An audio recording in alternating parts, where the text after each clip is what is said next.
Welcome to Catalistas, the Beautiful Work Challenge, coming to you from the temple at Catalista Centrale. My name is Sabrina Azul. The Beautiful Work Challenge is an audio kaleidoscope that illuminates the essence, the current situation, and the potential transformation of the world's professions. It all boils down to, what's the good of our work? This is On Birth, the transformation.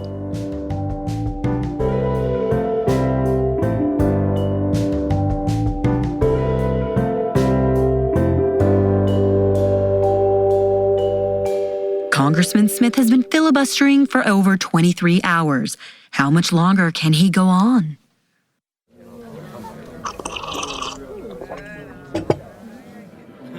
Just get up off the ground. That's all I ask.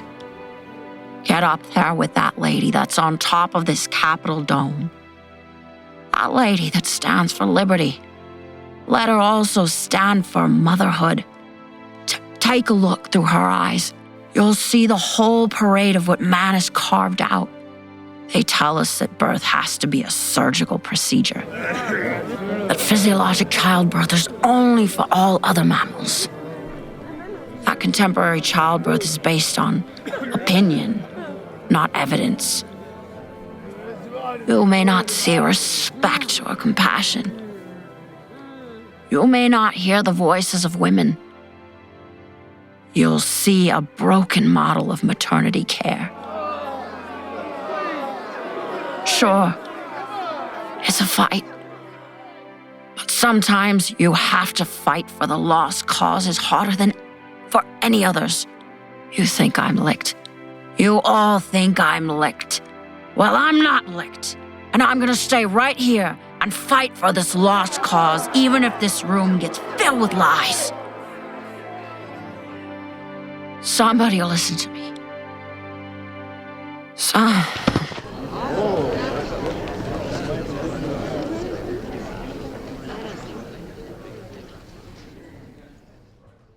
Chapter 1.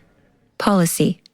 We were lucky in the late 80s where we had a very strong consumer movement, and actually America very much helped with the consumer movement, our bodies, ourselves. Karen Gilliland was key to the campaign that gave New Zealand midwives the right to work autonomously, birthing babies without the requirement to have a doctor present. She served as chief executive of the New Zealand College of Midwives for 30 years. So we had a very strong group of women, and in lots of groups, Save the Midwife and Maternity Alliance, we had lots of groups that were trying to change things for our maternity system. So the midwives themselves followed the women. It wasn't the midwives that changed things. It was the women who demanded a better service. And we happened to be in the right space when those women called for it. And then we happened to have a Minister of Health who understood what primary health was, who understood what women's rights was. And so together, those three things changed the law. And I think, when people say, how do you do it? Well, I think it's pretty difficult. It's very difficult to get those things aligned. And of course, there was a lot of resistance, not only from medicine, but, from a lot of mothers and mothers-in-law who didn't, who thought it would be terrible to have a baby without a doctor. But it really only took about 5 years for women themselves to think, actually, this is not a bad deal. Let's choose a midwife. And I think it really only took about 7 years for the vast majority of women to choose a midwife. Having said that, also, a lot of general practice GPs, we call them, the family physicians, I think you call them, they also were struggling to provide a maternity service and a much more consumer-driven primary health service. So being in your office and providing, a full range of services, plus being on call for maternity, became exceedingly difficult for family physicians, and the pay was lousy. So, it was just a combination of events that happened. Carol Sakala is a longtime maternity care advocate, educator, researcher, author, and policy analyst with a continuous focus on meeting the needs and interests of childbearing women and their families. I lead our work on maternal health and quality maternity care, and that is within our health team. I would mention that we issue selected resources that are widely used in our field. But I'd like to especially describe a key resource that we issued. It was a consensus document created by 17 national leaders, and it is called Blueprint for Advancing High-Value Maternity Care Through Physiologic Childbearing. And that report synthesized over 1,100 scientific citations. Basically, we were asking, aren't we missing something with all these high rates of starting labor in a medical way, driving labor along in various medical ways, ending childbirth in many medical ways? Are we missing something? Are we overlooking something? And we found from this report very powerful benefits of healthy physiologic processes around the time of birth that are part of our mammalian heritage. So they're innate processes that are within the woman's body and also within the actions of the fetus and the newborn as well. There's now starting to be actually quite a broad recognition that we should limit intervention to that absolutely needed, that we should support women in experiencing these bodily processes and not be providing elective procedures and so forth. The time is really ripe for taking this approach and trying to move our health system in this way. My role is really to look at the economic burden of pregnancy and childbirth on women and on families and even in society in general. Patrick Moran is a senior research fellow in health economics in the School of Nursing and Midwifery in Trinity College, Dublin. His research interests include cost-effectiveness analysis and evidence-based policymaking in health and social care. The work I'm doing there is asking women about the implications of motherhood and the health problems that women experience and the costs of receiving the treatment that they need as well. We found that there's a huge underreporting and underdiagnosis and undertreatment of a lot of problems that women experience as a consequence of pregnancy and childbirth. And these are things like incontinence and mental health problems, sexual health problems, things that aren't necessarily easy to talk about. Women aren't asked about either by health professionals. And because of that, a lot of the economic impacts associated with them, aren't seen or felt by the health service. So it's like they don't exist almost. The consequences fall back on the women themselves, the children, the families, and a lot of it is funded through out-of-pocket payments could be decades after the birth of the child when the ramifications of these untreated problems are still being felt. From the perspective of efficient allocation of resources, what you would want to see is a market that funnels resources and care towards those who most need it and who have the highest propensity to benefit from it. From our interim results, that's not what we're seeing. But what we found was that across all care pathways, women at higher risk reported a poor experience of birth. I think the fact that higher risk women fare worse than lower risk women tells you something about the way care is organised at present. You have your first booking in visit at around 12 weeks and you exit maternity care 6 weeks after the birth of the baby. So what our data is showing is that time-limited service really fails to deal with the health problems that women experience, because a lot of women, things like postnatal depression mightn't even be diagnosed, mightn't even arise in those 6 weeks after the birth of the baby. So, what you need is services that can extend for as long as they need, depending on the needs of the woman. And services need to understand and be more responsive to the differing needs of women, some of which might extend for a long time after the birth of the baby. I love talking about the International Mother-Baby Childbirth Organization because we birthed out of a U.S. group that started in the 90s called the Mother Friendly Childbirth Initiative. And that organization really developed guidelines that we call evidence-based steps that would complement baby-friendly care. Debra Pascali-Bonaro is a pioneer in reminding humanity that birth can be full of pleasure and delight. Debra has trained thousands of doulas and birth professionals around the world in the practices of gentle birth support. Many people may know that Baby Friendly is a hospital initiative that's geared to help mothers breastfeed. And what are the steps that hospitals can do and providers can do and communities can do to help with breastfeeding? But way back in the 90s, we started saying, well, what about the mother? Like if her birth is not good, if she doesn't feel satisfied with her birth experience, it makes it harder to breastfeed.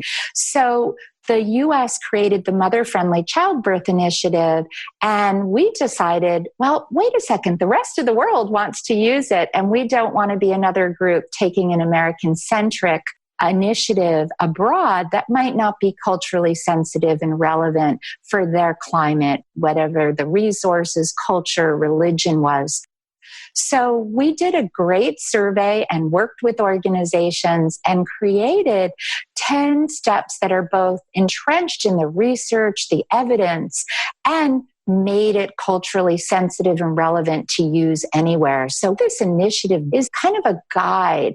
If you were to put together the best that science has to offer with both respect and a human rights framework, anything that you have options for in birth, you should understand not only what the benefits are, what the risks are, and what the alternatives are, and in a respectful way, be asked, what would you prefer in that situation? So we are both evidence-based, human rights, respectful care, and I like to add with compassion. I think one of the things we're often missing from maternity care, when we industrialized and moved it into hospital, we sometimes lose the individual caring and compassion. I often say birth is like a conveyor belt, and we're moving people through, and we forget to do that with love.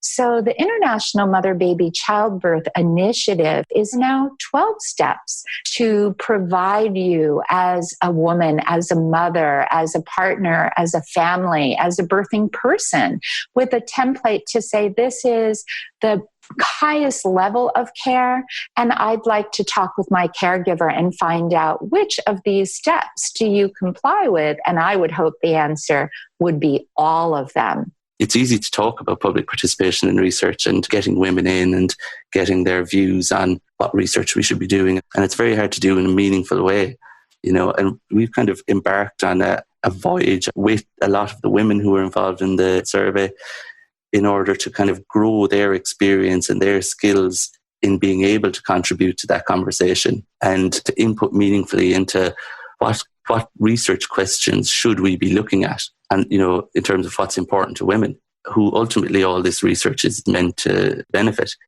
We've got regular meetings where women participate in focus groups and chair sessions to look at these sort of questions with the aim of making sure that our research is directed at the things that are most important in the overall scheme of things, as opposed to the most interesting research question from the point of view of researchers or funders. Carol Sakala. So what do we do with this information from this report, which is just so counter to how we predominantly support women and newborns at this time? A quality improvement leader named Paul Batalden has a really provocative, informative statement that every system is perfectly designed to get the results it gets. So we should not hope for different results unless we change things at the system level. If we want mothers and babies to be getting a different model of care, we need to create a system that reliably delivers what we would consider to be optimal care. And our new blueprint is just such a plan. We have identified 4 groups of women and babies who can benefit from this type of care, and actually adding up the 4 groups encompasses every single mom and baby. So our report is closely allied with many initiatives and approaches that are being widely used at this time. We identified 22 high-level recommendations that are arrayed across 6 strategies. I think that the blueprint really has something for every vantage point, every skill set, and every interest from all the people who are involved with or responsible for maternity care. Also, it would be helpful for people to bring this to the attention of policymakers, clinical leaders, and other decision makers, because it has the force of a consensus document with many leaders in the field, names that would be recognized, for example, who have been involved with payment reform, performance measurement, clinical leadership, etc., health services research. And also, it's a tool for awareness. But there's still a ways to go, and many people assume that it is a very high-performing system. And childbearing women, we know this from our surveys, they have a great deal of trust that they will get the care that is right for them and the best care, and they don't really understand some of the dynamics that are at play that lead to such a wide variation in the quality of care from one hospital maternity unit to another, from one obstetrician to another. Doula trainer Debra Pascali-Bonaro. We have a model of maternity care that I like to say is dysfunctional or broken. Other fields of science get current research and they strive quickly to implement it, but maternity care has fallen really far behind, where in many parts of the world, we certainly know around the world the best science, what the data tells us would be the best care for every mother baby. But many countries have not implemented it. They've kind of stayed in opinion-based medicine. We've stayed in a comfortable place of what we did has to be good, so why change it? And yet, I think we're at a time where we realize some of the things that we did with the best of intentions were actually harmful, and there are other ways to create better outcomes. So by creating the International Mother-Baby Childbirth Initiative, we really look at the science and we create a template of how can we get there.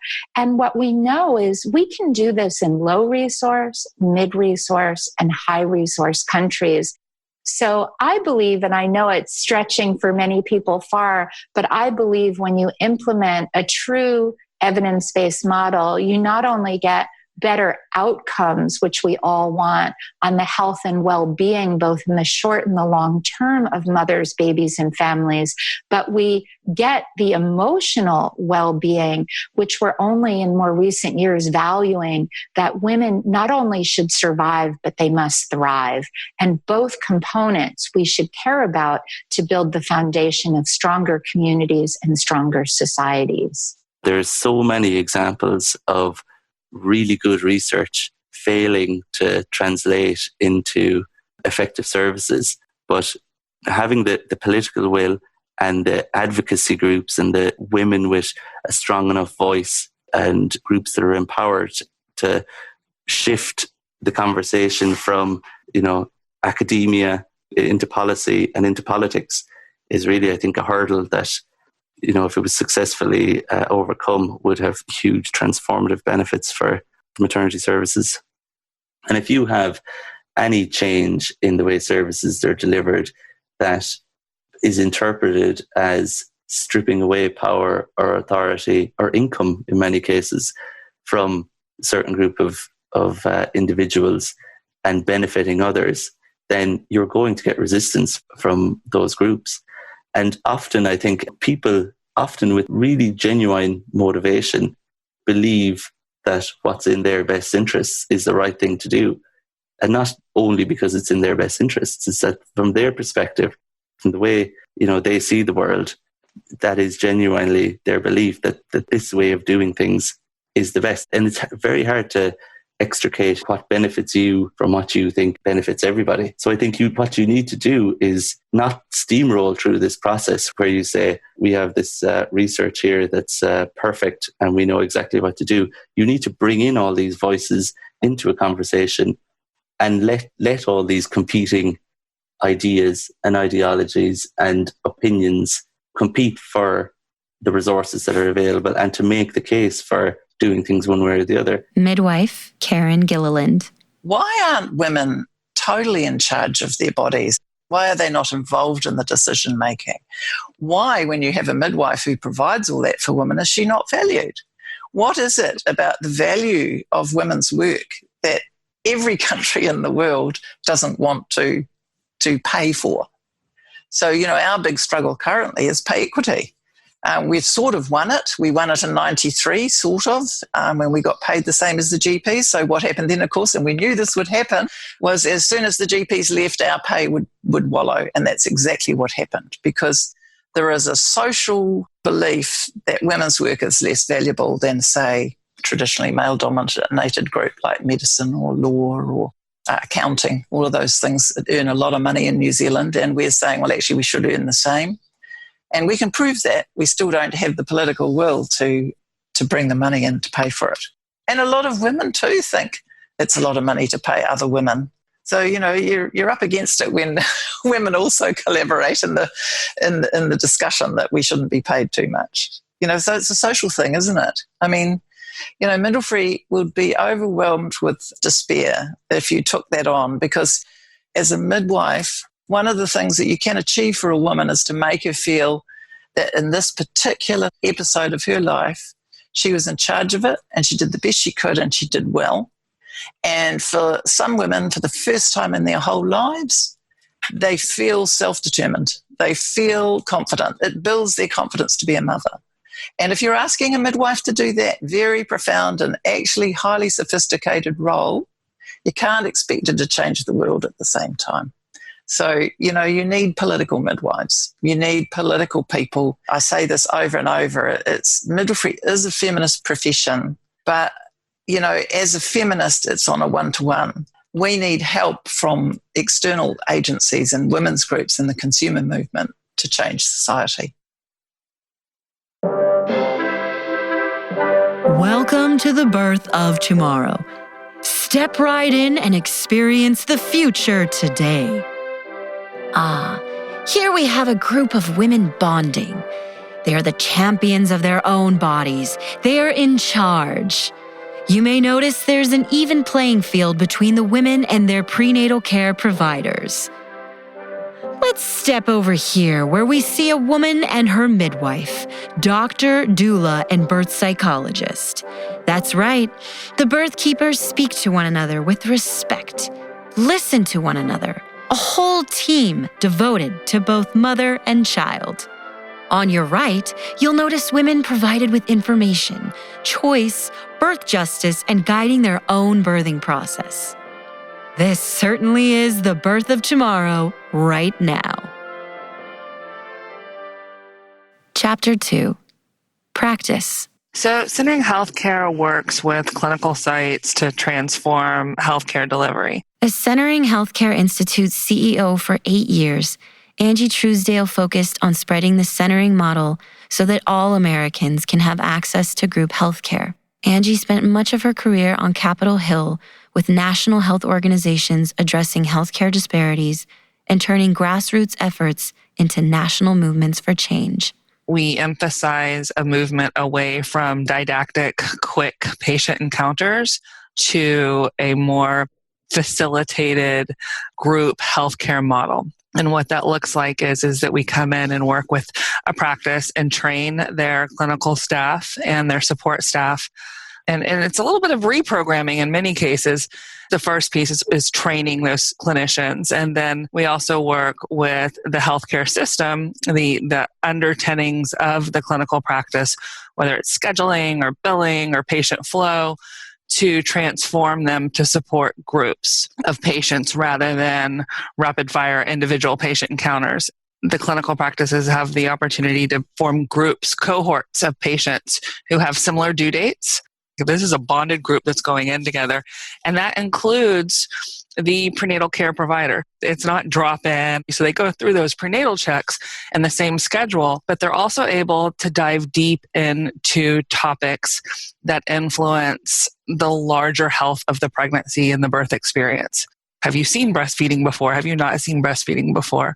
What are the cultural norms and myths in your community around breastfeeding? And can we make sure that at least the right clinical information is delivered in the context of those cultural myths versus facts? Talking about birth spacing before you give birth. What's your plan after birth and your goals for your family after this? And how much does your body need to heal? How much time does a woman's body need to heal between pregnancies to make sure that subsequent pregnancies are healthy and full term? Talking about stressors that influence the health of a pregnancy, whether it's employment insecurity, food insecurity, housing insecurity, transportation issues, all of that can weigh heavily on the minds of moms during their pregnancy as they're becoming parents and really influence the overall outcome of the pregnancy. So what you get is a bond among the group participants, but also a different level of trust and a different power differential between the clinical providers and the patients. By bringing them together in the group and having this extended patient visit, you're really getting to know these patients in a different way. There's not a lot of women who've gone through individual prenatal care and had the opportunity to connect with their healthcare provider on the realities of their food insecurity and what that means. I'm Dr. Hakan. Hakan Şoker is an obstetrician and childbirth educator based in Istanbul, Turkey. He's the co-founder of Birth with No Regret, a birthing team made up of an obstetrician, midwife, and birth psychologist. He facilitates training courses for doctors, midwives, psychologists, and doulas. I'm an obstetrician and gynecologist, and for 19 years I was kind of a standard one. And then suddenly I came just by accident to childbirth education. Then I realized that we are doing something wrong. Because in that course, I noticed that they're talking about what woman needs and baby needs. So I started learning childbirth education, and I took the Lamaze courses, then hypnobirthing, and it changed my language so much. And then I met Janet Balaska's Active Birth and Spinning Babies, and they changed me a lot because I suddenly realized what midwifery really means for birth. In Turkey, in those days, which was 2006, it was the highest level of kind of cesarean rates.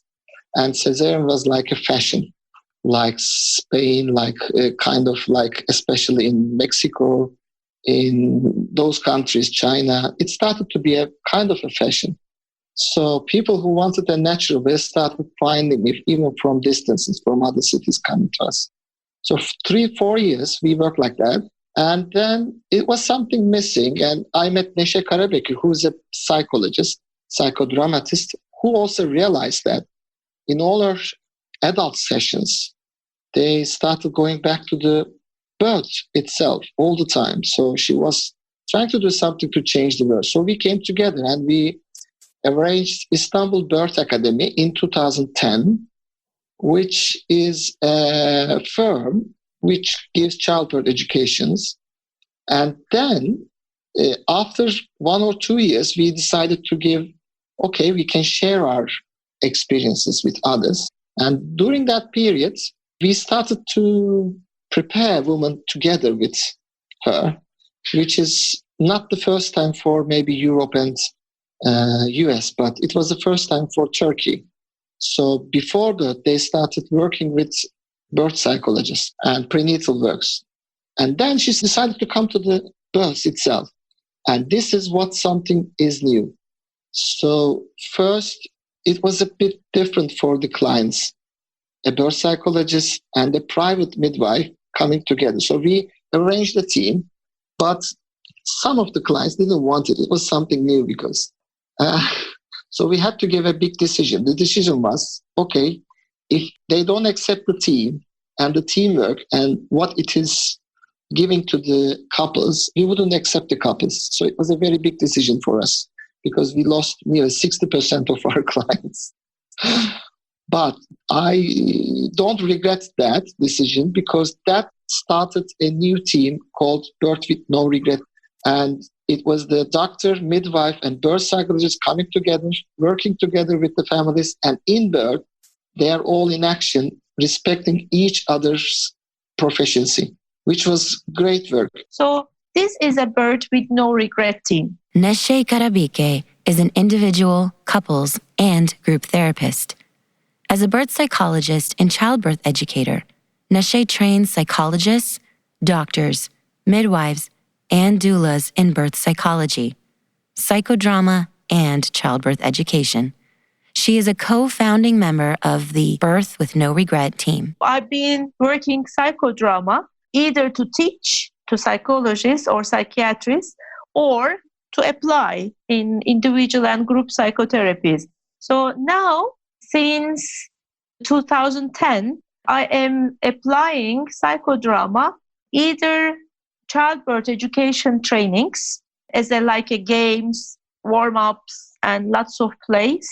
And also, when I'm working with the families, when I'm working with the mothers or fathers, I am also using lots of psychodrama techniques. So, for instance, in our childbirth education, you as a mother or as a father become a muscle, or you become a hormone, or sometimes you become a doctor, sometimes you become a baby, so they can actually feel what they are feeling and what they are doing. For instance, why sometimes the muscle, the birthing muscle, circular muscles, doesn't open? Why? So they understand, that if there is a fear from inside, or that if there is a lot of noise, negative noise from outside, then the muscles, just stuck. They don't open. So, it's easy to understand, with the theoretical part, but it is more effective if you really feel from your body. So this is a kind of a childbirth education part. So what I am doing actually as a birth psychologist, trying to understand about the family dynamics and the relationship between the husband and wife, and the relationship with the mother and the grandmother, mother's mother, and also to understand what kind of transgenerational information is coming from one generation to another generation, especially about the labor, about the birth itself. What is the perception? What is the belief? What they think about, what they believe about the births, babies, something like this. So when I get all the information slowly during the pregnancy, I am informing my team, my working team, who are doctors and midwives, sometimes doulas. Our education is actually kind of a doula umbrella. So when I say something, doctor also can understand, my midwife also can understand. It means I'm giving, little informations during the pregnancy, like, for instance, there's a kind of a trauma here in the family or in the mother or mother's, background, the past. So please try to not to say this or not to touch that way. I'm trying to actually open the path for my team as a psychological manner. And when I am doing this, I'm also supporting the team. And because, everybody was born sometime. Sometimes my team has got some trauma, or maybe midwives has got any kind of trauma. So I'm kind of trying to organize all these questions, all these past traumas, all these biases, all these fears, trying to make a balance. And sometimes I also participate clinic. Every couple or the pregnant lady needs to come to check, like a medical check, every month to the doctor here. Not to midwife, interestingly, because it's a very doctor-based birth center here in country. So sometimes I go and attend to medical appointment so I can watch and I can observe also what kind of relationship. CEO Angie Truesdale. This is really hard on clinical practices to implement because it's requiring practices to slow down a little bit and think about how they present to their patients, what their systems and patient flow are like. Centering patients don't wait in waiting rooms, which is, if you've gone through a prenatal care period, that, you wait for about an hour and a half to see your OB, and then you have 10 minutes with them. And in those 10 minutes, they ask you 6 questions. You forget the 6 questions you had. There's some measurements and you're out the door. This is not that. We've heard of clinicians saying, I can't do centering because I can't care that much right now. I have too much going on in my personal life. I just need to do my work. And that's kind of how physicians have been trained and the way our reimbursement system really incentivizes care right now. But something happens toward the middle end of day 1 of the facilitation training where there's a transition. And people just get it. They see it in action. They understand how the power dynamic changes for patients and what that can represent in terms of their trust, what they're going to confide in. What the research is showing us is that, it truly brings them joy. It reconnects them with why they went into medical care from the get-go. It wasn't, I want to see if I can see 30 patients in a day. Nobody goes in to early childhood care or medicine with that goal in mind. They want to deliver good care. And the care has been taken a lot out of our medical system in a way that centering provides a salve for. Since the conception in 2010, we have shifted our work from being not just to support people giving birth, but also more of like advocacy, reproductive and birth justice work as well. Ashley Hill Hamilton is a native of New Orleans and a mother of 3. Formerly the Advocacy and Outreach Director of Birthmark Doula Collective and the New Orleans Breastfeeding Center, Ashley has an extensive background in reproductive health and justice.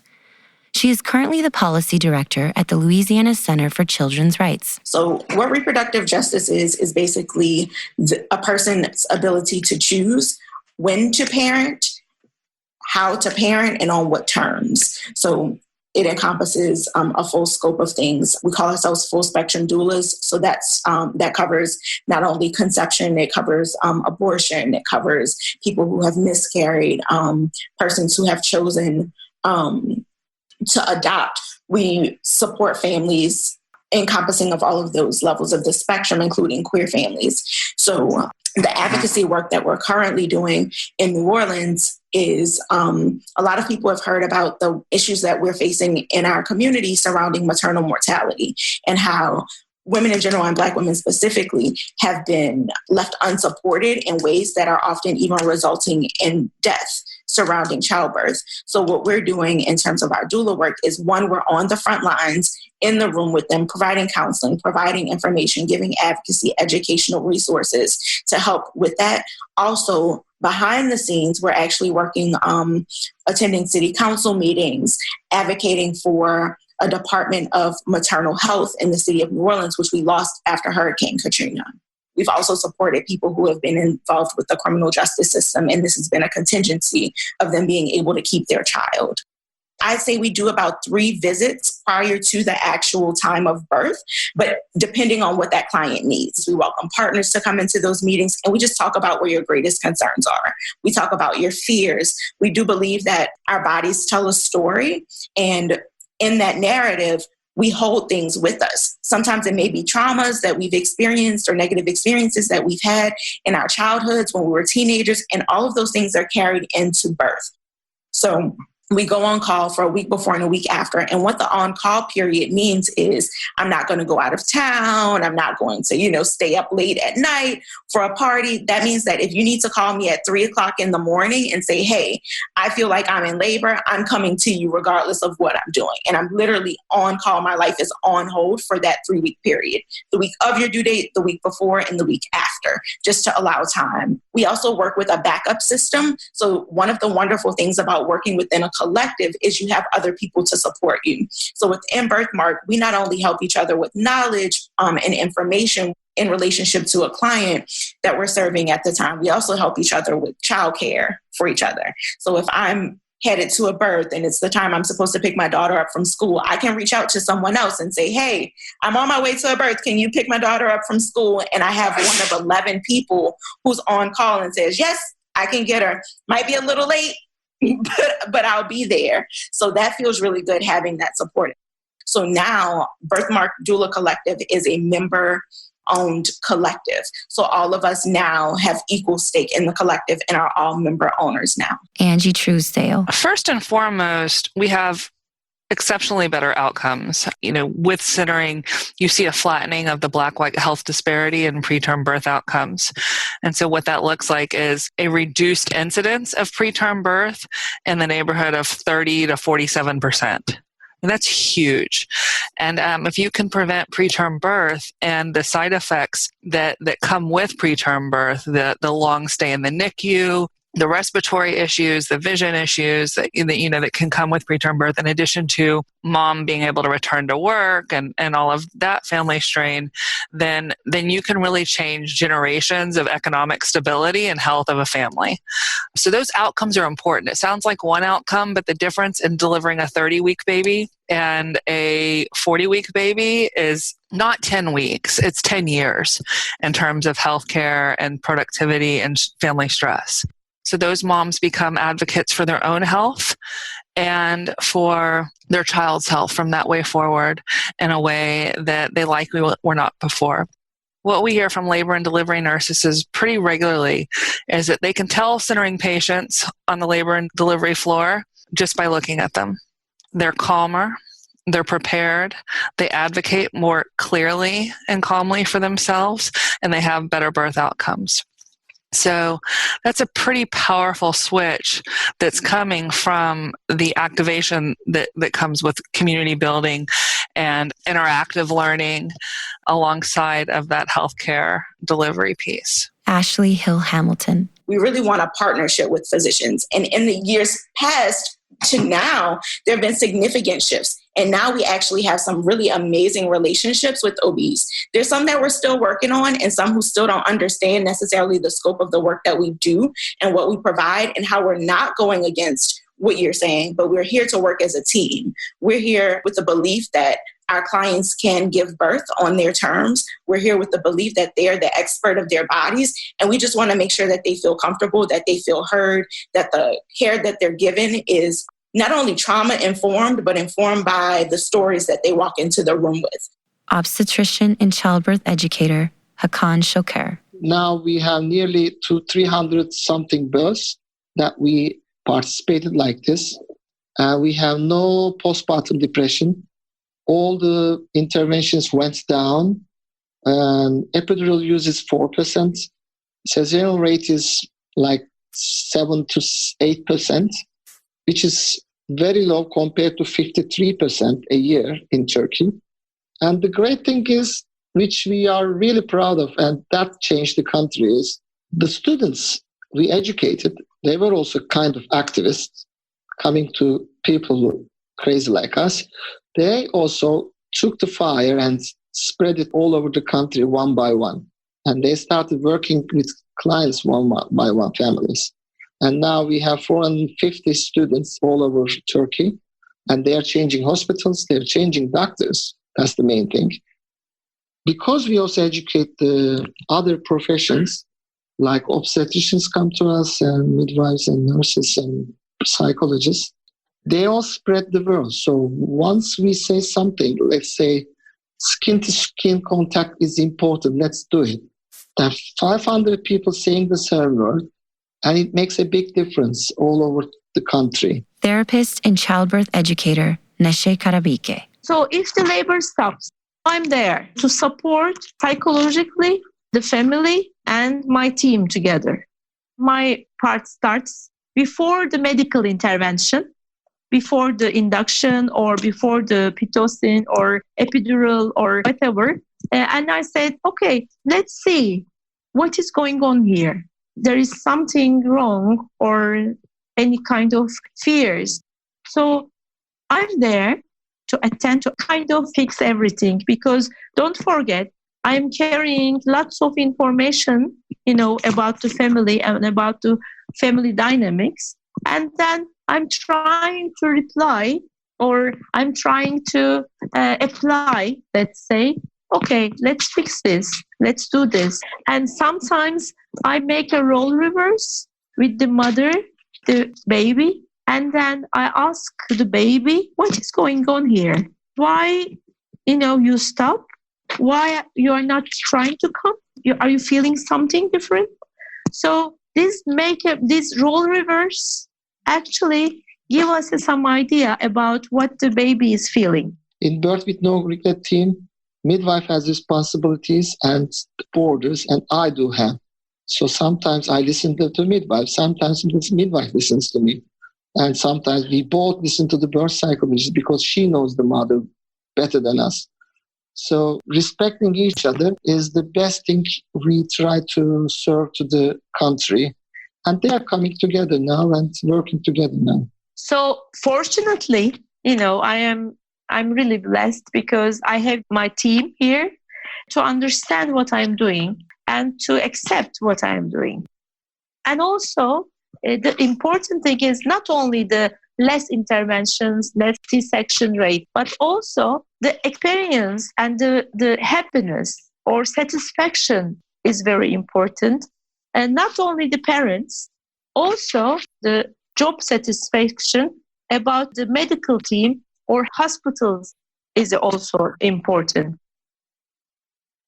From the Transpersonal Vision by Stanislav Grof, MD. Biological birth has 3 distinct stages. At each of these stages, the baby experiences a specific and typical set of intense emotions and physical sensations. These experiences leave deep, unconscious imprints in the psyche that play an important role in the life of the individual, reinforced by emotionally important experiences from infancy and childhood. The birth memories can shape our perception of the world, profoundly influence everyday behavior, and contribute to the development of various emotional and psychosomatic disorders. Chapter 3. Crisis. Karen Gilliland. Even though we are nearly 30 years been doing continuity of care, the power of the media, the way in which women live in society, their rising rates of anxiety, their total lack of knowledge often around pregnancy and childbirth because there's no role models because we're in very small nuclear families now. We have got lots of studies, and what they show is that the power of the medical model and the media model and the place of birth can overwhelm any system that you have. So even though we've got continuity of care, the individual midwife can't always influence that if the place of birth is highly medicalised. And we're a highly medicalised country. You can't change somebody's whole philosophy just in one pregnancy. And often it takes 1 or 2, 3 babies. And unfortunately, in our society, we're only having about 1.9, I think, is our replacement value. So midwifery is constantly repeating itself, trying to show what the changes are, what you can do to have a normal birth. And the media, the social media input into a woman's pregnancy raises the anxiety level. It is bizarre, really. It's as safe as it's ever been in the history of the world to have a baby, especially in New Zealand. It's very safe to have a baby. And yet I think women are miles more anxious and scared about birth than they were 30, 50 years ago. So we started in 2003. So after about 2008 or so, we started getting more and more and more people in very marginalized situations. So people without health insurance. So maybe people that were here without papers, or people that had come with a certain status and then that status changed and they still didn't have maternity care insurance. Montreal Birth Companions was founded in 2003. Rivka Symbolist served as a director from its inception until 2016. The organization provided free doula services, prenatal classes, labor support, and postpartum care for marginalized families. She's the author of The Birth Conspiracy, Natural Birth, Hospitals, and Doulas, a guide. In the first 3 or 4 years, maybe 10% of the people that we were serving did not have legal status here. And by the time I stepped down in 2016, it was probably about half of the people that we were serving. In the beginning, it was maybe 25 families a year. It got to be 100 to 150 people that we were serving, some not physically, but giving them advice on the phone. I was also providing midwifery care for some of them, and through a kind of a network of unregistered midwives, which was really risky because basically practicing midwifery without being registered in the province you're in is illegal. So as it happened, those midwives have since been prosecuted for practicing midwifery without a license. And so that's not happening anymore. But that was happening for about 5 years. I mean, there are all sorts of questions that you could ask about that because, why would they need to do that? Well, if you're having your second baby and it took you, 6 hours to have your first in your country and you're here without papers, and you're probably going to give birth in 2 or 3 hours, and you don't want to go to the hospital and pay a minimum of $8,000 to have your baby so quickly.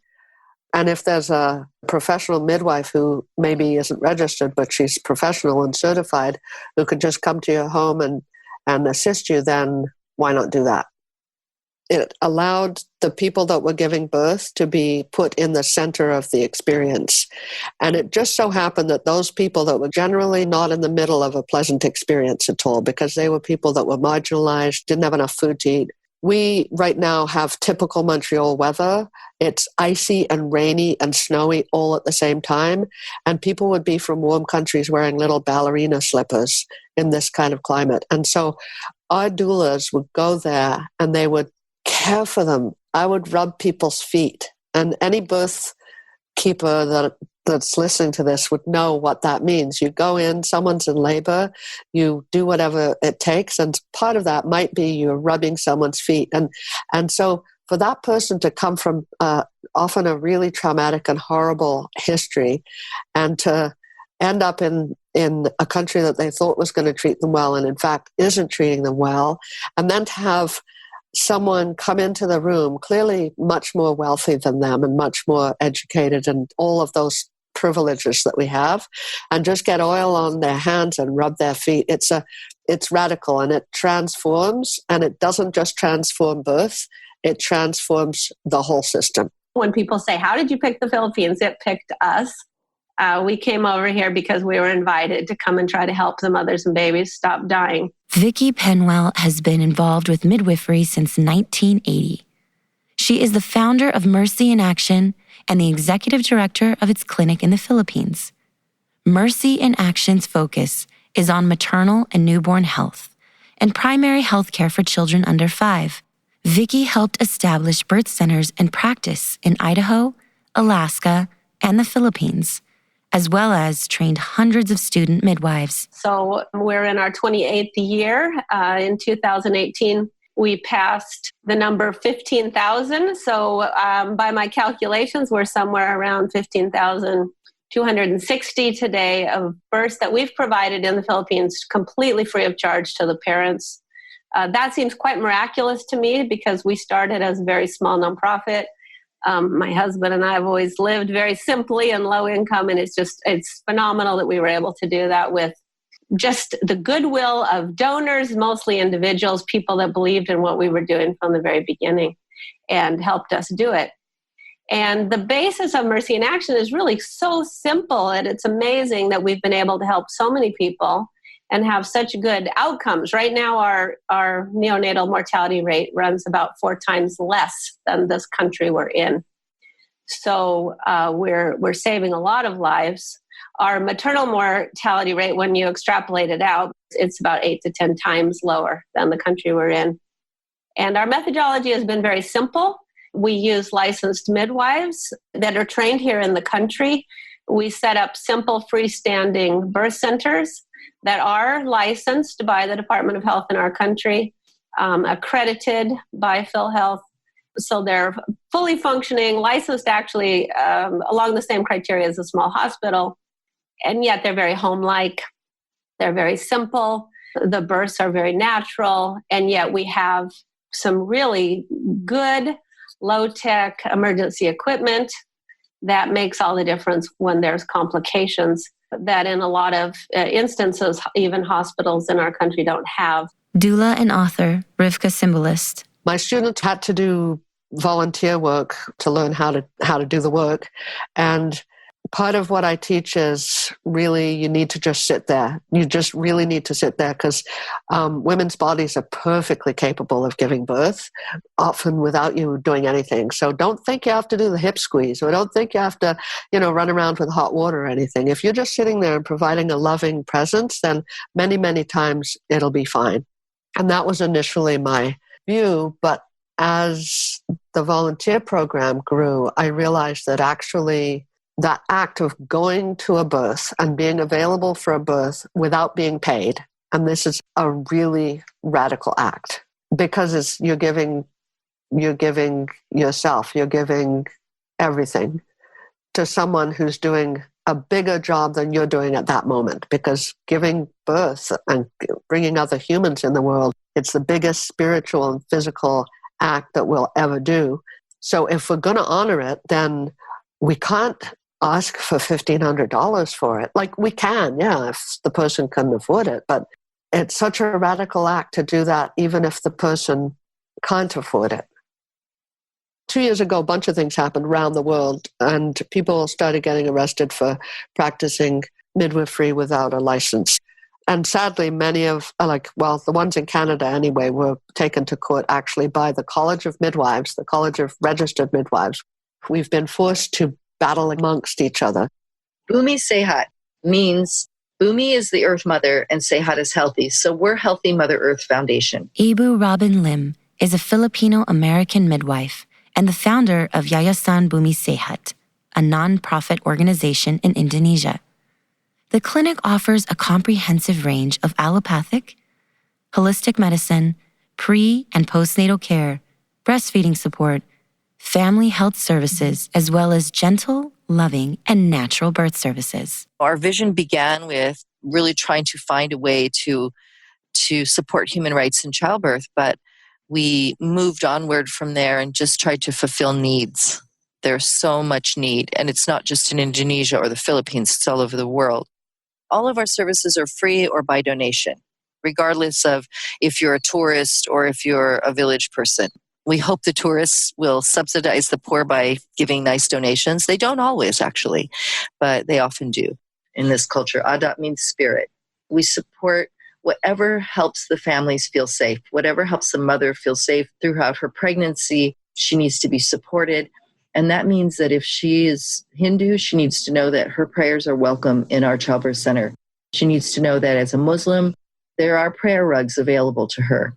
She needs to know that as a Christian, which are very marginalized people here, she's going to have midwives that when her baby's crowning are going to sing with her Christian songs. So we always sing when the baby's crowned here. For the Hindus, we sing Om Bur Bua Swaha. For the Muslims, it's not really a song, it's more of a chanting prayer. We say Bismillahir-Rahmanir-Rahim, Allah Akbar. I find that there's a lot of prenatal scare rather than prenatal care. So we do our best to provide prenatal care without the scare. It just became very important to me and to my team of midwives that we provided a place for people to give birth and to recover and to be in labor that was wonderful and beautiful and bright and clean. Because everywhere you go in the world, if you really observe and look, from Haiti to Nepal to the Philippines to Indonesia, where all places I've lived and worked, I will say that most places provided for women to give birth in are, to be honest, shitholes. And we'd like them to be something nicer, something better, which is why we built in the Philippines. Midwife Vicki Penwell. So many countries in Southeast Asia, including the Philippines, we have been dubbed by the United Nations as a low resource, high mortality country. And it's the combination of having a lot of poverty, a lack of access to maternal, any kind of health care, really. We're on a system where people pay for health care. So a lot of the population can't afford to see a doctor or midwife when they're pregnant.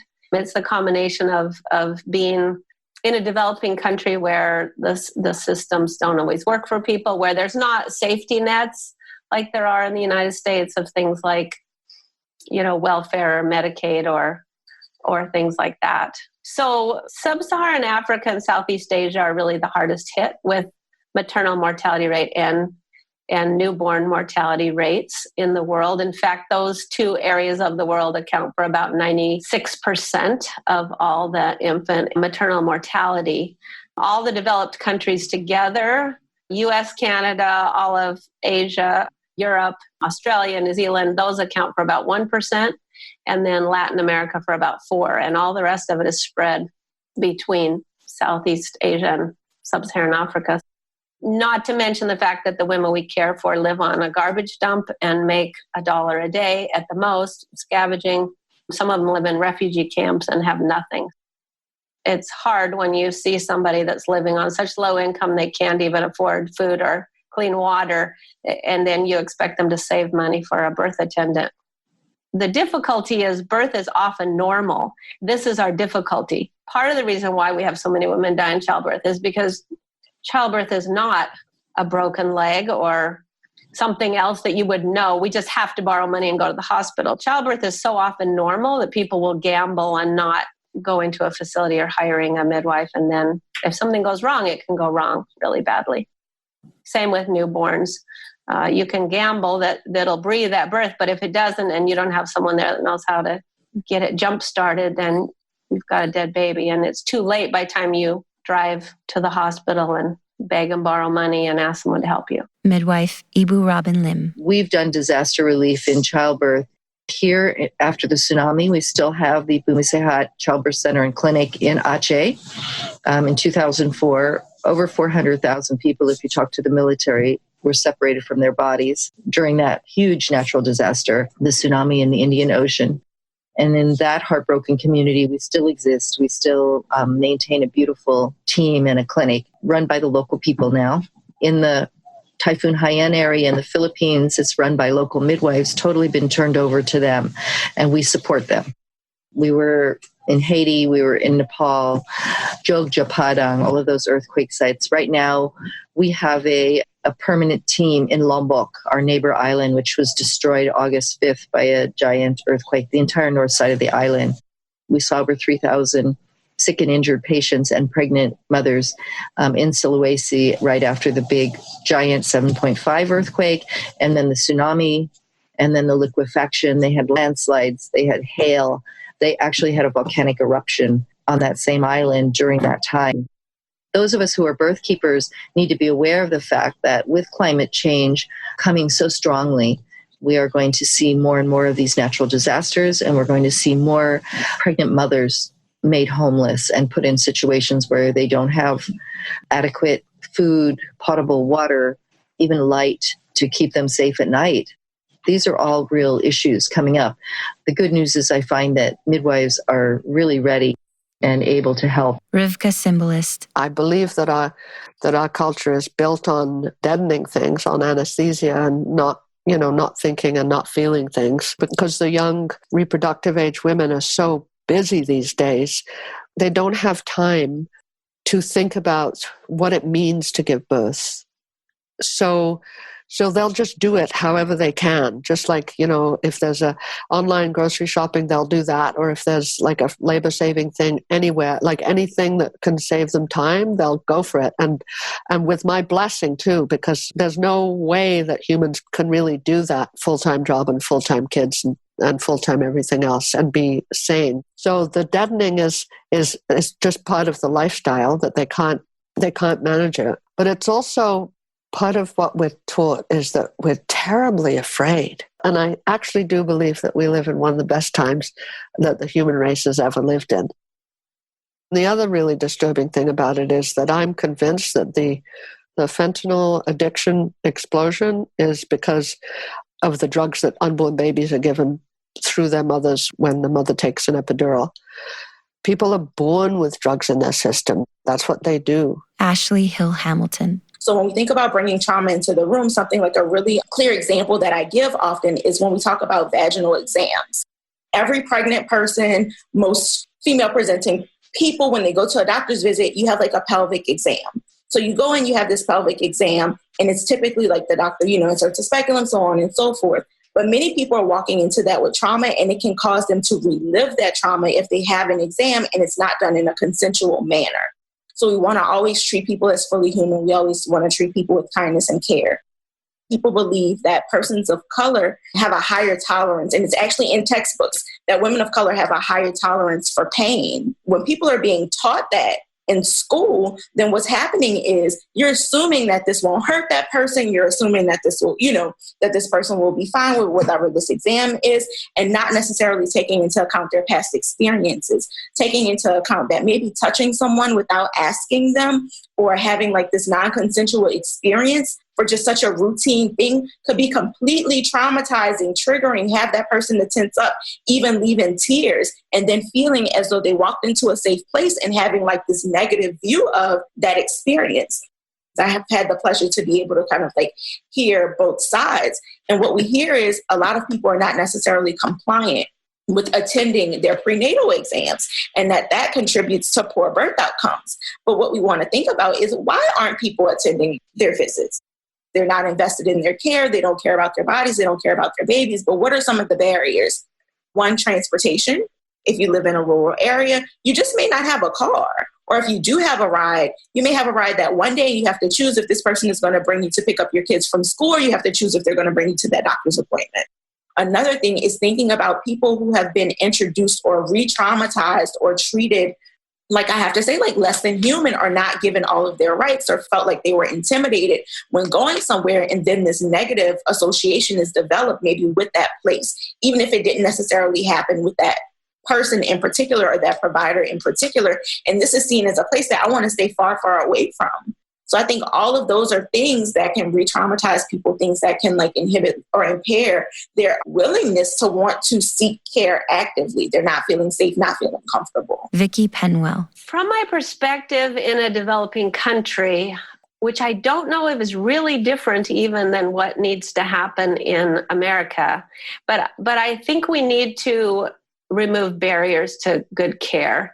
And I think that part of how we do that is figure out how to make birth affordable and available to all pregnant women. And we are struggling with that everywhere in the world, how to do that. I'm not saying I have all the political answers or how to figure out how to afford universal health care or all that, but I know that we should be able to be creative enough to come up with a way that the lack of money is not a barrier to survival in childbirth. I think that's one of the first transformative things we need to see happen everywhere, is for people to figure that out. We've proven for almost 30 years that you can figure out a way without spending a lot of money to make it affordable. I think that's the first most important thing. But second of all, we always have to remember that second barrier, because until probably the last decade, we didn't realize what a barrier it was for people getting care of not being treated kindly. And yet we found it really was that people won't go to a facility to give birth. They'll stay home and take their chances with no attendance at all, with no backup or emergency, anything, if they feel like they'll be disrespected or even abused. Harvard is studying it. World Health Organization is studying it. The White Ribbon Alliance has an entire section on abuse in the actual act of giving birth, actually in a facility where people are being abused. So it's come to the forefront. It needs to. We need to talk about it and remove that. I mean, it should never happen. It shouldn't happen that women have to worry about that while they're also worried about going through contractions and, making it through labor. So those two things, I think, removing those barriers of cost and of disrespect would transform birth. We have a nonprofit clinic, Mercy in Action does in America also, and we see the same issues there, barriers of respect and of money. And so our nonprofit birth center in Boise, Idaho is making a huge impact too, and we're having really good outcomes by removing those barriers. Ibu Robin. If you look in the archives, the UN made a beautiful animated video to try to help midwives all over the world be nice to people and not slap women in childbirth. I've seen doctors and midwives and nurses slap and punch women in childbirth in hospitals and tell them to shut up and not make a sound, and tell them that, well, if it didn't hurt when your husband was putting the baby in there, why are you crying now? Terrible, insulting violence in childbirth. There's a lot of that. There's an entire movement that friends of mine are spearheading to give women a chance to speak about the obstetrical violence that they experienced. And we're doing a lot to change it on a large scale because we're available to everyone here. Anyone can walk into the clinic. We need to bring love. And when you bring love back into medicine, you bring healing automatically. I mean, I believe that if you give someone a glass of water with love in your heart, genuine love, you're making them better. I mean, look who's doing the real healing in the hospitals. It's those nurses that can put an IV in without the patient even feeling it. It's just amazing to me. We need our health authorities at the highest level to be mothers. And in fact, in the Catholic Church, we need to get rid of all the men and for a good generation or two, have only women running that church, only women giving the sacraments. And I say that as a Filipino raised as a Catholic, who's also a practicing Hindu. I really feel like it is the time, it's the day and age of mothers. I don't care if you're walking around in a male body. You better be walking around talking and listening and loving as a mother would. You know, when you practice love, I mean, I have some pretty irritating people come into the clinic, you know, Russian guy who says, if something happens to my wife or child, I kill you. And you go, really? You think I don't kill people in my own country? I kill plenty of people. Now, how do you love that guy? But he's having a baby. You teach him not to say, my wife is having a baby. You teach him to say, we're having a baby. And how do you do that? How do you teach a hardened criminal like that to say, we are having a baby? You remind them that the baby's listening. The baby's always listening. Those of you out there that are birth keepers, never assume that the mother that comes in to see you for a prenatal care or just a meeting maybe with a doula, to get to know a doula, never assume that mother that has come in to see you has got the love she needs at home. So that means it's even more important that we practice with love. If you love her, you could be that one person that believes in her. If one person believes in you as a pregnant woman, you know, that's going to help you believe in your baby.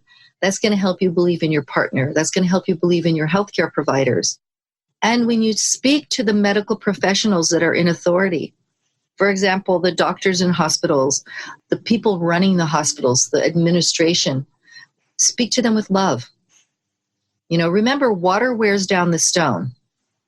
You know, the fact that I can go to any hospital in this country and be treated with respect is because I just love the heck out of those people. And they were not very lovable.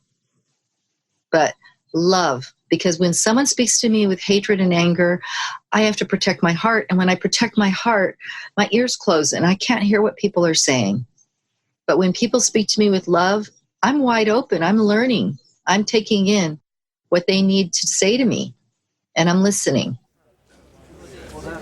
Welcome, everyone. Welcome to the Catalista Centrale Cafe. It's wonderful to have such a nice turnout for this evening's podcast and conversation. Before we start, I want to mention some of the groups who came to listen tonight. Let's see. We have students from middle school and high school. Yeah. And it looks like some interns from the medical school have been listening to our show. Even a few doctors are ready to hear what's going on. I'd like to welcome the moms, dads, and families who are with us. It's wonderful to have you here. This is what it's all about. Ready? Yeah! It begins like this. Chapter 4. Education. APA is Association for Prenatal Perinatal Psychology and Health, and we have an online education program. Kate White is a perinatal educator and trauma resolution professional. Her work combines somatic therapy, birth preparation, and trauma resolution. Kate has been involved with pre- and perinatal health for over 25 years. Our centerpiece is 11 modules.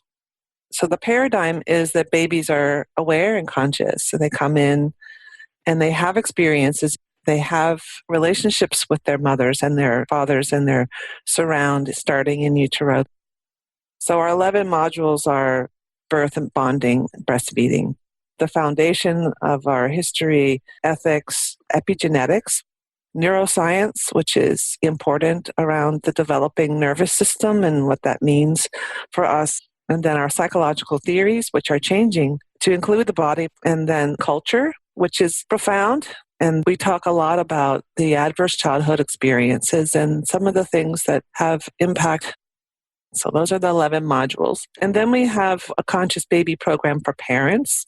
And we're hoping to really help walk parents through, if you wanted to have this paradigm really in your belief system and in the way you conceive and carry and birth a baby, what does that look like?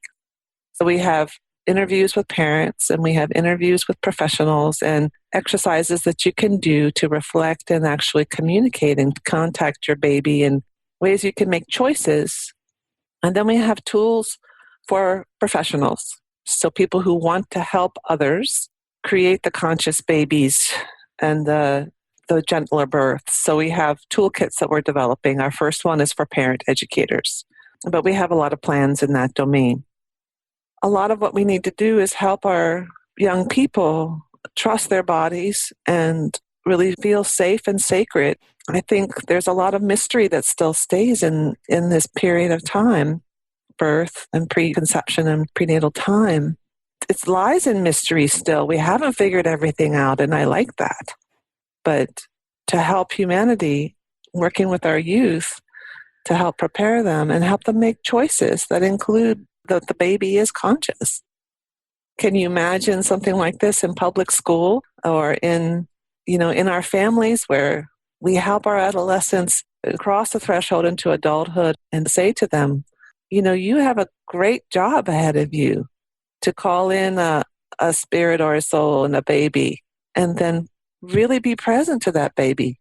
And in this way, it could change humanity, truly. Debra Pascali-Bonaro. I would love to see education about birth in high school curriculums to really look at not only the process itself, but the emotional component and what does it take to have a respectful, safe, and satisfying birth.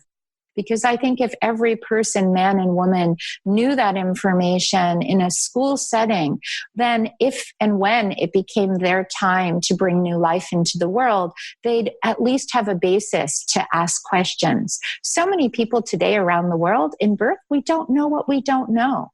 And so many people don't know enough to even ask the kind of questions that are needed to make sure that they're receiving quality care. Our education system in the university dramatically needs to change. Again, we're training students, nurses, midwives, and doctors in a paradigm that's still heavily technocratic and not integrating the person into it, not bringing that respect and dignity, and also looking at all the natural alternatives that we used to say, those were those crunchy granola people with natural births. We're now understanding that the physiology of birth matters, and that there are many ways to encourage the natural flow of the hormones, and that makes a difference short and long term. So we need to look at having our caregivers see this. Many doctors today never see a physiologic birth, and it makes sense because they're well trained in technology and interventions. That's their priority. But I wish they had a little bit more education. Hakan. Medical education, I think it is still the same. They teach you pathology. If we teach them even 4 hours, 5 hours, real childbirth education for them will change them. If they see a baby being born in a physiological way, even from a video, they will change. But this is not being done. This is the missing part of medical teaching levels. So maybe doulas should go and sometimes give them lectures. I know it sounds different, but today some of the obstetricians learn from doulas about the feeling of birth, the way they look at birth, the way they support birth, they learn from them, which is normal. Perinatal educator Kate White. The first thing would be to support our hospital staff to help them feel more care and more reflection upon what it is they're doing and how they feel inside themselves. I think that if we educated them and had ways that we could go in to their hospital settings and say, this is what needs to happen for there to be a real welcoming of this kind of conscious birthing And that means really bring attention to the interventions that we use. Ashley Hill Hamilton. There's this confidence, this arrogance sometimes that medical professionals enter the room with of like, I'm the expert. I know what's best. And it's like, yes, not to discredit or take away at all from like all of the great knowledge that you have, like the years and years and years that it takes to become a medical professional. So yes, like we acknowledge that, like we do listen to your expertise. However, you cannot read the story of a person's life. Neshe Karabike. Turkey, unfortunately, is the very first country in the cesarean rate. So slowly, we have to enrich the perception of doctors, especially in my country. I know there is no any kind of lessons or any kind of classes in medical universities related with birth psychology, prenatal and perinatal psychology, and also how and whether the babies are recording, if they really understand something in the womb. They don't know anything about it. Ashley. What I always look for is not necessarily the person with the most experience, but I'm looking for the person who has like the most open mind and the person who is open to saying, okay, maybe I've seen this exact thing 12 times, but I know that you as person number 13 could be completely different. Even though it looks very similar to all of the 12 cases that I've had, I know for a fact that case number 13 could be slightly different. Hakan. I think the best standardization will be in the future is childbirth educations being evidence-based first and following the rules of mother-friendly hospitals, which are all evidence-based anyway. So once we do that, if you imagine all over the world, all hospitals has to give education with that, then all the mothers will have the chance to learn their rights and they will learn how to ask it from the system. Otherwise, they will still be the slaves of the system. And I think the answer is pretty simple. Treat people as being human, be nice, smile, have a nice candor. Let's start there. I would say start there by looking at everyone as being fully human, not looking at someone by their circumstance, not looking at someone in their environment or what they're going through or having these preconceived notions of what they're capable of, what their desires are, what they may want, but genuinely looking at this person as if you were looking in the mirror. Childbirth education makes women to realize their rights about birth and to fight for it. And if we teach them to fight for it with respect, not aggression, then they change the systems one by one. I'll tell you a story, for example. In 2011, water birth is still very new in Turkey. And one of my clients said, I want water birth. I bought the pool. And she said, where can I use as a hospital? In Turkey, 60% of the births are in private hospitals. I said, you can ask administrators to accept you. So she asked, one hospital accepted it. And now we all go to that hospital for water births. She changed the hospital to accept water births. So one by one, if we change women, then the birth will change already. Vicki. I'd also like to see there be a global awareness that everyone is aware of the disaster we're having over here in the developing world with birth outcomes. I think something people can do right away is to educate themselves. Mercy in Action in early 2018 launched a diploma program for health professionals that are involved in maternity care. So it's for midwives, doctors, nurses, doulas, childbirth educators to be able to go through a diploma program in international maternal child health and learn about the issues of their sisters across the sea, as it were. And we're seeing a real transformative power in that. People that thought they knew the issues are finding out halfway through the diploma program that their eyes are just open. It's making them more responsive to sharing, going and teaching or sharing even their resources, the tithing, a part of their birth, fees to go to people that are working in third world situations. I mean, it's hard for them to know. Excited is maybe the wrong word because at first people feel quite heartbroken to find out just how bad it is and just how many mothers and babies are dying in childbirth. and just how bad the situation of women is in much of the world. But then there's a real excitement that they feel like they can do something. They feel empowered to help. And I think that's what we all need. We can't just hear about the problems and not have an avenue to help, or it can make us a little crazy. So I think getting more educated, finding a place to volunteer, whether it's time, money, teaching, and then sharing the information, being able to feel empowered to help the rest of the world kind of come up to that awareness that we're still losing more mothers and babies in childbirth than we're losing in wars or natural disasters in the world. And so when we start thinking about it like that, we'll start having different kind of behaviors, I think, because it is a crisis. It's an absolute disaster. Kate. The next thing is to really prepare our families with education about baby consciousness, helping our parents communicate. We know that a lot of parents bring their own history with them. And so helping parents reflect on their own parenting styles, their own early history, their own adverse conditions, their own levels of stress. We know that stress really is a huge deal. Neshe. We need to educate parents to take the role of their processes, their experiences, birth experiences. And also they need to understand this is their birth.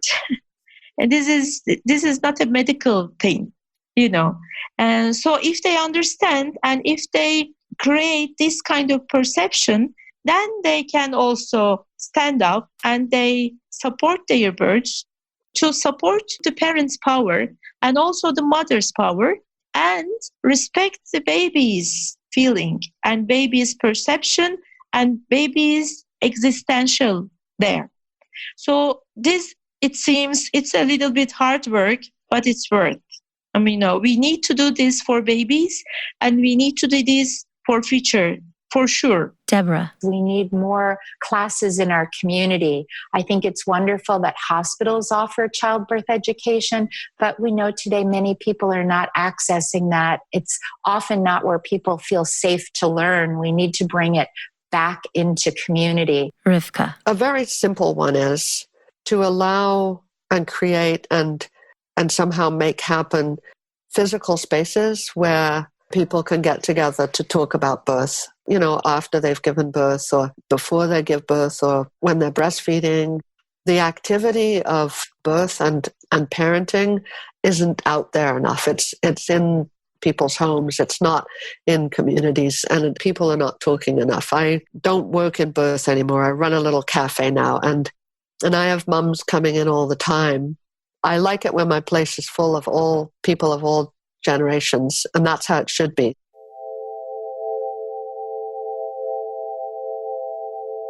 We value each woman as a strong, creative, unique individual with life-giving powers. We value the process of labor and birth as a rite of passage, with mother and baby as equal participants.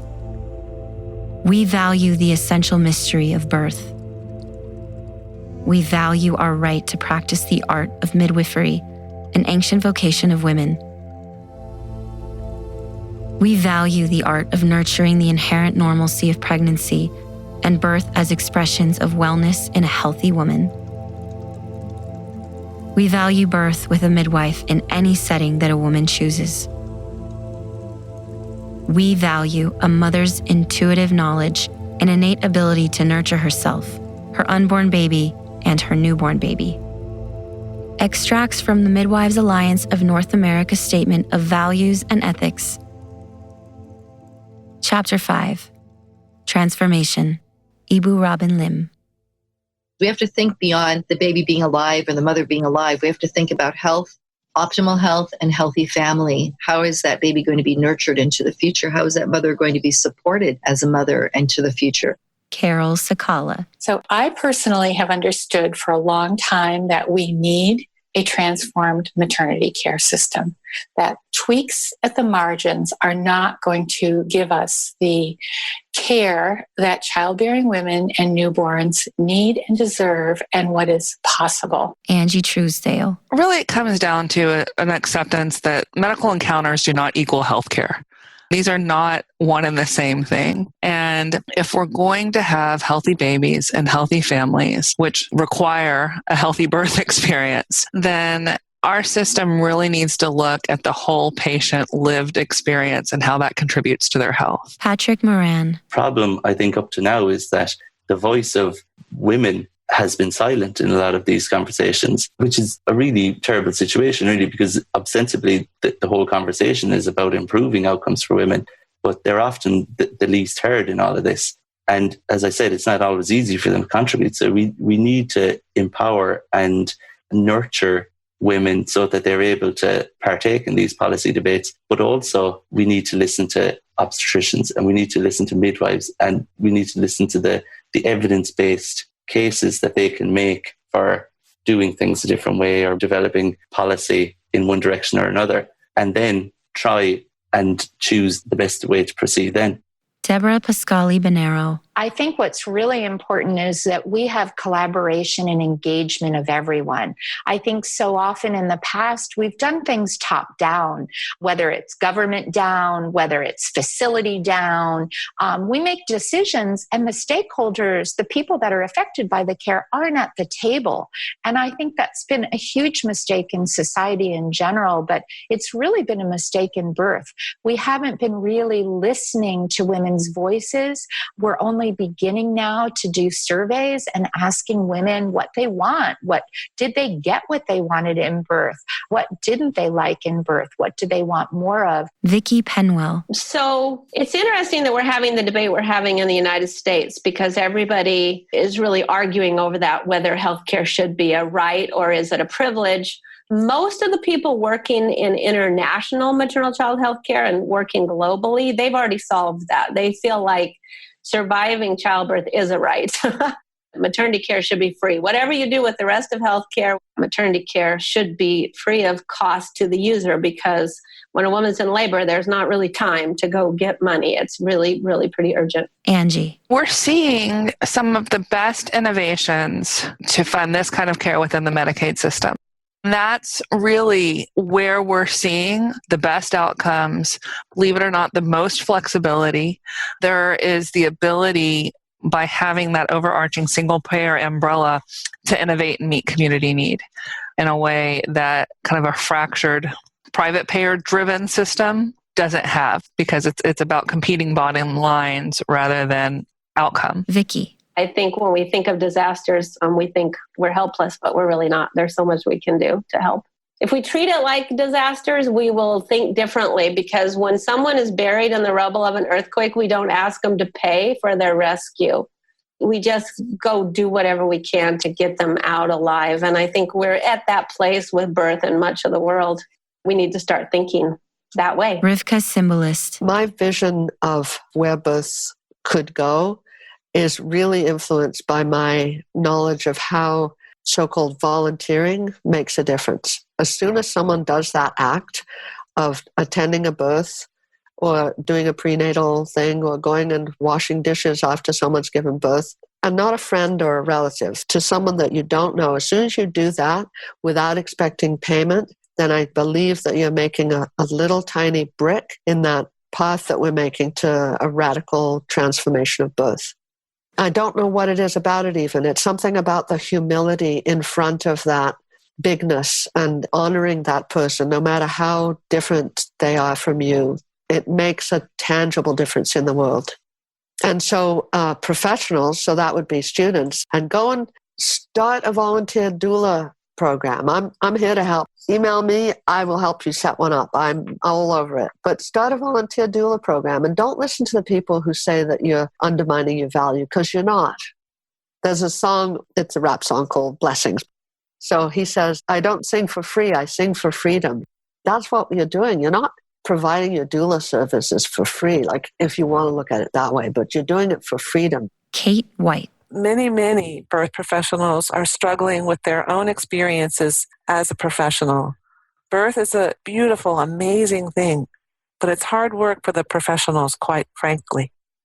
Giving them support, helping them feel safe and supported in their bodies will make a big difference, I think, in the birth process as well. So many times at the birth, people will make decisions about position of the mom or what kinds of interventions to use. So we need to do a lot of long-term education about the impact of these interventions on this process and how this process of birth and those leading up to birth are all pivotal, vital places. And you can make different choices if you bring consciousness to it. Ashley Hill. So I can't tell you what to do with your body. A lot of people have preconceived notions of what doulas do or what we believe. I believe that people should have autonomy over their birth experiences, period. I don't believe they should birth this way. I don't believe they should birth that way. I believe in whatever decision they feel is best for them and supporting them and empowering them to do so. So that feels really transformative in a world where we're always being told what's right, what's wrong, what's proper, what's not, what's best, what's not. And we're walking in completely as an open vessel and saying, hey, what do you want? What makes you most comfortable? Here's the education, here's the knowledge, here's the research, here's the evidence supporting what you're saying. So I will give you information surrounding what your desires are, but I'm not in any way, form, or fashion going to tell you what you should do. Just in general, women are often told how they should live, how they should dress, what they should do. It feels really good being able to be in a position to tell people, hey, it's whatever you want. Tell me how I can help you make it happen. Hakan Shoker. In Turkey, the problem is they don't take our doulas into their birthing rooms. They say you can support the woman in the labor, but I will not take you into the birthing room. What I believe is that room does not belong to the doctor. That room belongs to the woman. The woman pays and hires a room and decides who to come in. I mean, they are lucky that they chose him or her, the doctor. She could have chosen a different one. Practically, once you choose a hospital, you choose the doctor and the midwives, and you give them right to go into your room, That's practically the woman's room, like embassies, Another country cannot go to the embassy without permission. I believe there, but the women do not realize this yet. Once they realize it, then they will give permission to people they need to. And doula will be one of them. Neshe Karabike. So sometimes, maybe until we really educate midwives properly, we need doulas to support parents as a one-to-one support, because otherwise they are so lonely. They don't have anybody with them. So that's why doulas are important. So the other things about the birth psychology, we don't know it really. We don't know what it is. Prenatal psychology, perinatal psychology, and also postnatal psychology. Not only for the parents, but also for the doctors, for the midwives, for the birth keepers. Because really, they have also lots of traumas. We need to clean about our past traumas and about our past stories. That's what our aim is. Karen Gilliland. There's not much a midwife can do other than try and do the best with that particular family. And we can prove we've made an enormous difference over the years too. But I think, one of the things we're sort of doing is we are providing women with that very confident birthing at the end, at 6 weeks postpartum. We are providing women with an experience that makes them question more, that makes them maybe more confident. Those are things that are quite hard to research as well. But my impression is that New Zealand women are quite stroppy. They're not afraid of speaking up. And I think we've helped that. I think we've helped them keep like that. Ibu Robin. So this is a really important time for those birth keepers, especially you next generation younger birth keepers. Thank you for your devotion to this revolution. Thank you. It's not an easy path. It's an uphill path, and you might be demonized at times, but just stay on it. You have a tremendous opportunity to fight this battle with a special weapon, and it's a woman's weapon. Your only weapon is love. You don't need your anger. You don't need your hatred. You need your passion, yes, to study up and find out, what your activist role is. Read about these atrocities and find out what resources women have in the world. Make it happen. Make it happen for your generation. I'm really sorry that my generation didn't really achieve what we hoped to achieve. I'm sorry about that. I'm still working on it, and I'm not going to rest until this body is expired.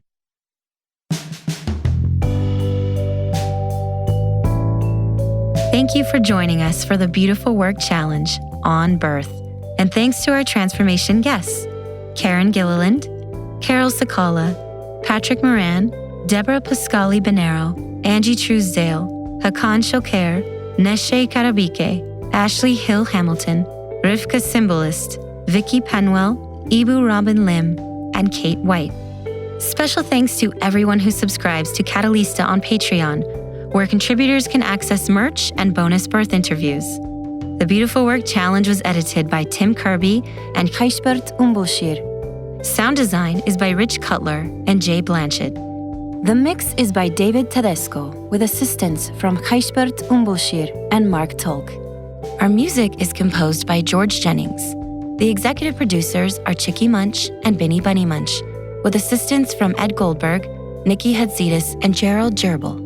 You can find the current schedule of Catalista podcasts and sign up for our weekly email at catalista.net. If you enjoyed the Beautiful Work Challenge, please add, comment, and like us on your favorite podcast platform. This is Sabrina Azul, signing off from the temple at Catalista Centrale. See you next time.